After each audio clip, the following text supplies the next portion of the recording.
আসসালামু আলাইকুম। DC circuit কোর্সের চতুর্থ ক্লাসে স্বাগত জানাচ্ছি। আমি মোহাম্মদ মাসুম বিল্লাহ। তো তো আজকের আলোচনার মূল বিষয় হলো পয়েন্ট মেথড। ডিসি সার্কিটে আমরা কিভাবে পয়েন্ট মেথড প্রয়োগ করব, কেন প্রয়োগ করব, সেই বিষয় সম্পর্কে আমরা জানব। তো চলুন শুরু করা যাক। তো পয়েন্ট মেথড প্রয়োগ করার পূর্বে আমরা কিছু বিষয় জেনে নেই পয়েন্ট মেথড সম্পর্কে। তো পয়েন্ট মেথড সার্কিটে কেন প্রয়োগ করব এই বিষয়ে এখন আলোচনা করব আমরা। তো দেখেন, বলা আছে ডিসি সার্কিট সমাধান করার কৌশল। হ্যাঁ, পয়েন্ট মেথডের ক্ষেত্রে আমাদের ডিসি সার্কিট প্রথমে দেখতে হবে। নর্মালে বলছে 1 নম্বর পয়েন্টে কি বলা আছে, প্রথমে দেখতে হবে নর্মালে সিরিজ প্যারালাল করা যায় কিনা, যেটা আমরা পূর্ববর্তী ক্লাসে নর্মালে সিরিজ প্যারালাল করে ম্যাথগুলো সমাধান করেছি। তো এরপরে দেখেন, প্রথম স্টেজ আমাদের সেটা দেখতে হবে। দ্বিতীয় ধাপে আমাদের কি দেখতে হবে, দেখেন যদি সিরিজ প্যারালাল অঙ্ক সমাধান না করা যায়, তাহলে পয়েন্ট মেথডে অঙ্ক সমাধান করতে হবে। যদি আমরা নর্মালি সিরিজ প্যারালালের মাধ্যমে ম্যাথটি সমাধান করতে না পারি, তখন আমাদের পয়েন্ট মেথড প্রয়োগ করতে হবে। কখন? এই অবস্থায়। পয়েন্ট 2 আমি আবার বলতেছি, যদি সিরিজ প্যারালালে অঙ্ক সমাধান না করা যায়, তাহলে আমাদের পয়েন্ট মেথডে কী করতে হবে, অঙ্ক সমাধান করতে হবে। এরপরে দেখেন তৃতীয় ধাপে কি বলা আছে পয়েন্ট 3-তে, যে যদি পয়েন্ট মেথডে অঙ্ক সমাধান না করা যায়, তাহলে স্টার ডেল্টা প্রয়োগ করে আমাদের ম্যাথগুলো সমাধান করতে হবে। যদি আমরা পয়েন্ট মেথডে দিয়েও যদি আমরা অঙ্ক সমাধান করতে না পারি, সেক্ষেত্রে আমাদের কি করতে হবে, স্টার এবং ডেল্টা এই মেথড দিয়ে আমাদের ম্যাথগুলো বা সার্কিটগুলো সমাধান করতে হবে। এরপর হচ্ছে এই 3টা প্রক্রিয়া যদি আমরা সহজে না করতে পারি, এখন এই 3টা প্রক্রিয়া ছাড়াও যত ম্যাথ আছে আমাদের সার্কিটে, ঠিক আছে, আমরা সবগুলো ম্যাথ আমরা কি বলতে পারবো, কেসিএল এবং কেবিএল, অর্থাৎ কার্শফ কারেন্ট ল, কার্শফ ভোল্টেজ ল, এই দুইটি সূত্রের মাধ্যমে আমরা কি করতে পারবো, সকল সার্কিট সমাধান করতে পারবো। তো দেখেন, তো পয়েন্ট মেথডে অঙ্ক সমাধান করার কিছু নিয়ম আছে, যেগুলো আমাদের মাস্ট বি ফলো করতেই হবে, এছাড়া আমরা ম্যাথগুলো সমাধান করতে পারবো না। তো চলুন সেই বিষয়টা সম্পর্কে জেনে নেই। দেখেন এখানে বলা আছে যে পয়েন্ট মেথডে অঙ্ক সমাধান করার নিয়ম। কি বলা আছে, পয়েন্ট মেথডে অঙ্ক সমাধান করার নিয়ম।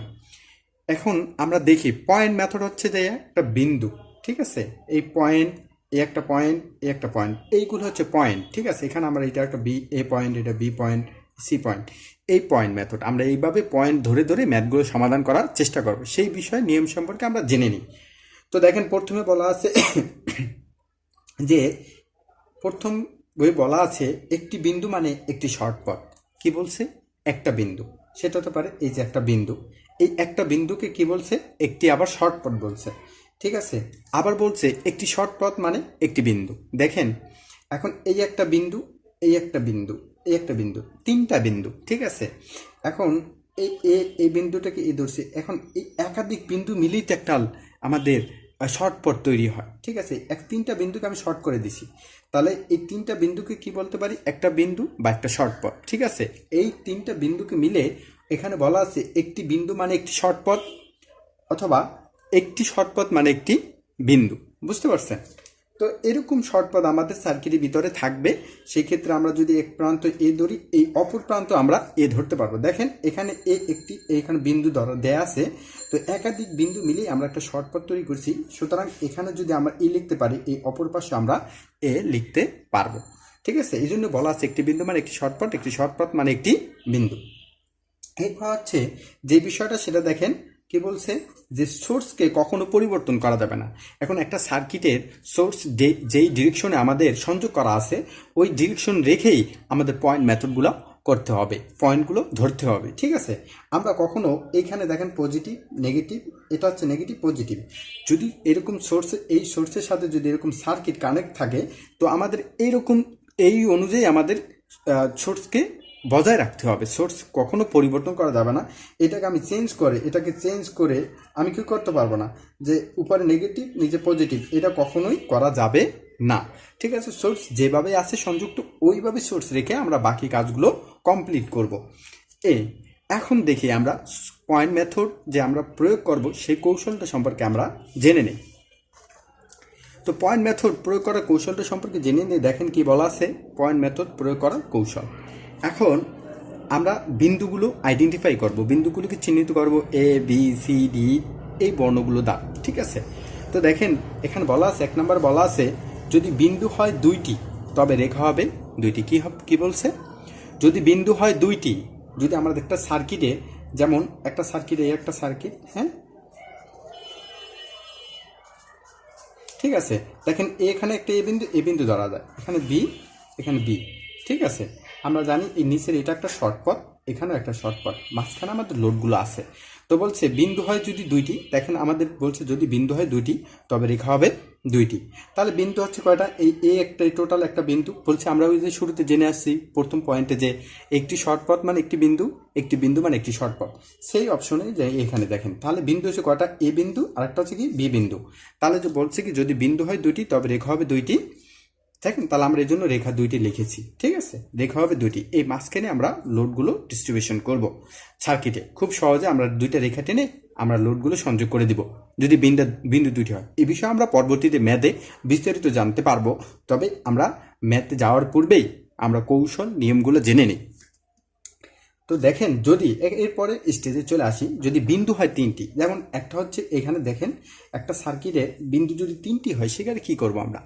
ঠিক আছে, সেই ক্ষেত্রে আমাদের কি করা আছে? অবশ্যই তাহলে যদি বিন্দু হয় 3টি তবে রেখা হবে 2টি। মাঝখানে বলছে কি যদি বিন্দু হয় 3টি তবে রেখা হবে 2টি, মাঝখানে একটি ছোট বিন্দু বা রেখা হবে, সেটা আমি এই যে দেখেন সি।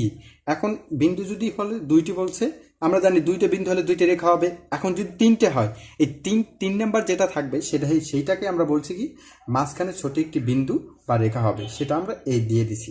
ঠিক আছে, এই বিষয়গুলো আমরা পরবর্তীতে ম্যাথে আস্তে আস্তে ধারাবাহিকভাবে জানব। তো দেখেন এরপর হচ্ছে 3 নাম্বারে চলে আসি, যদি বিন্দু হয় 4টি তবে বক্স বা ব্রিজ হবে। এখন বিন্দু হচ্ছে কয়টা? 4টা। দেখেন এ একটা পয়েন্ট, এ একটা পয়েন্ট, এ একটা পয়েন্ট, এ একটা পয়েন্ট, 4টা বিন্দু। তাহলে এটাকে এ, এটাকে বি ধরে নিলাম। ঠিক আছে, এটা হয়তো বা এ বির সাথে সোর্স কানেকশন করা থাকতে পারে এরকম। আর এখানে সি পয়েন্ট ধরছি, এটা সি, এখানে ডি পয়েন্ট ধরছি। ঠিক আছে, লোডগুলো হয়তো বা এরকম থাকতে পারে, স্বাভাবিক। হ্যাঁ, এই ম্যাথগুলো আমরা সলিউশন করা, প্রতিটা পয়েন্ট যেগুলো আলোচনা করেছি আমরা প্রতিটি ধাপে ধাপে সবগুলো জানতে পারবো, জাস্ট আমরা রুলসগুলো জেনে নিই আর কি। ঠিক আছে, তাহলে বলছি যদি বিন্দু হয় 4টি তবে বক্স বা ব্রিজ হবে, সেটা আমরা দেখতেই পাচ্ছি। এখন 4 নম্বর পয়েন্টে চলে আসি। 4 নম্বর পয়েন্টে বলা আছে যে যদি বিন্দু হয় 1টি তবে রোধগুলো হবে টানাটানি। এখন বলা যাচ্ছে যে বিন্দু হচ্ছে 1টি, আমরা একটি বিন্দু পাইছি। ঠিক আছে, সার্কিটের ভিতরে একটি বিন্দু আমরা পয়েন্ট একটি মানে প্রয়োগ করতে পারছি, বাকিগুলো পারিনি খুব সহজে ম্যাথ সমাধান করার জন্য। এখন দেখেন এখানে আমরা যদি পয়েন্ট ফেলাই, এখানে একটা পয়েন্ট হয়ে যায়, অথবা এখানে আরও পয়েন্ট হয়। এখন নিচের একটা দেখেন একটা শর্ট পথ।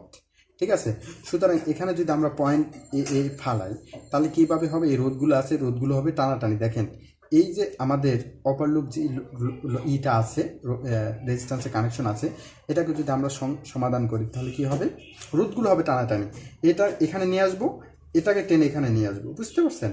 জাস্ট আমরা টেনে টেনে সোজা করে দেব। এখন এইভাবে দেখি আমরা কিভাবে সোজা করে নিয়ে আসি। এভাবে মাঝখানে একটা রোড থাকবে, এইভাবে সংযুক্ত হবে, বুঝতে পারছেন? রোধগুলো টেনে টেনে জাস্ট আমরা সোজা করে নিব। এই জন্যই বলা আছে যদি বিন্দু হয় 1টি তবে রোধগুলো হবে টানাটানি। ঠিক আছে, তো আমরা যেই রুলস পয়েন্টগুলো জানলাম, পয়েন্ট মেথড প্রয়োগ করার যে কৌশল এবং নিয়মাবলী, যে বিষয়গুলো জেনেছি, এগুলো খুবই আমাদের ইম্পর্টেন্ট সার্কিট সমাধান করার জন্য। তো সবাই এই বিষয়টা মনোযোগ সহকারে একবার করার ট্রাই করবেন, চেষ্টা করবেন বোঝার জন্য। হ্যাঁ, এগুলো নোট করে রাখলে অনেক উপকার হবে। তো সবাই এটাই চেষ্টা করবেন। তো আজকের পর্বে এই পর্যন্তই ছিল। আমরা নেক্সট ক্লাসে আমরা এই পয়েন্ট মেথড দিয়ে ম্যাথ সমাধান করার চেষ্টা করব। সবাই ভালো থাকবেন। আসসালামু আলাইকুম রহমতুল্লাহ।